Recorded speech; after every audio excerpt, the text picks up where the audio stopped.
Predstav si, že by si každý čitateľ konkrétnu knihu kupoval namiesto toho, aby si ju požičal. Ak tak urobí v tvojom meste povedzme 100 ľudí, zmizne vďaka ním celý jeden strom. Neveríš? Pridáme ešte zo pár zaujímavých čísel. Takýto strom uvoľní za deň okolo 7000 litrov kyslíka, čo je denná spotreba pre 20 ľudí. Na jednu stránku knihy sa spotrebujú 2 poháre vody. Na celú knihu to potom vychádza okolo 300 litrov, čo je denný pitný režim pre 150 ľudí.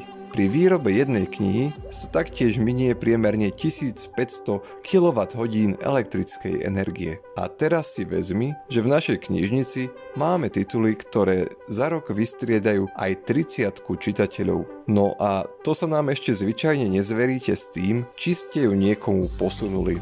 Chápeme? A chápeš to aj ty. Vlastniť knihy je pekný pocit, zdieľať však radosť z ich objavovania spoločne s ďalšími čitateľmi je na nezaplatenie. Doslova.